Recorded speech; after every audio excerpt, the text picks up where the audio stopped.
A while ago, I was working crazy hours at work. I was trying to make a good impression. I was fairly new, and I was putting in 12-hour days. I would come home day after day, and the sink would be filled with dirty dishes.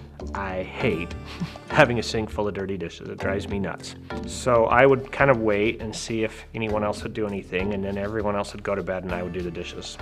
And this happened for about 2 weeks straight, and it was driving me nuts. My wife never thanked me. I wanted to hear that thank you, and I never heard it, and it was really bothering me.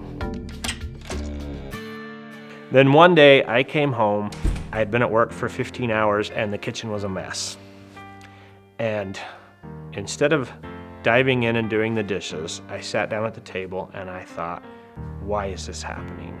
And I realized that my wife had a lot on her plate too. With me out of the home, she was doing 95% of the parenting. So my motive changed, and I really wanted to help my wife and support her. And I got up and I did all the dishes and I wiped the counters down and cleaned the kitchen. I finished about 12:30, and my wife was still up. And I really expected that she would lavish me with thanks. She didn't say a word. And so then I started playing the martyr again. Why can't she thank me for doing all this work? What's going on? And I started thinking about the situation, and I realized that for the last 2 weeks I had been doing the dishes out of an impure motive. That my motive hadn't been to help and support my wife. My motive had been more or less to rub my wife's face in the fact that I was doing the dishes, and she knew that. Sometimes when we think of working together, we think typically of how people behave and how they treat each other. And yet Joe was behaving pretty darn good. I mean, he was doing good things, right? You can't argue with doing the dishes.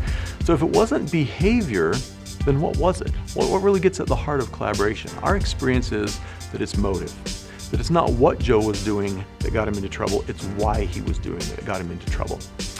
Anytime people work together, that's going to be true. Let me give you a personal example. Years ago, I was a new team leader, and I had somebody on my team, and they made a huge mistake. Staff meetings coming up after this mistake, and I tee up this issue, and I say, it's important that we learn from our mistakes and that we all learn how to better serve our clients, that we make sure these kind of things don't happen again and we can provide better service. So I want to break down what happened so we can really understand it and learn from it. Those are noble motives, and it was also a blatant lie. I didn't care about any of that stuff in the moment. All I really wanted was to make sure everybody knew that he messed up, not me. That was my motive. You can imagine how productive that meeting went. So what do we learn from this? Motive is more important than behavior. That having correct behavior and corrupt motive just makes us insincere or even manipulative. So of necessity, we've got to work on getting our motive right before we can go on to work on our behaviors.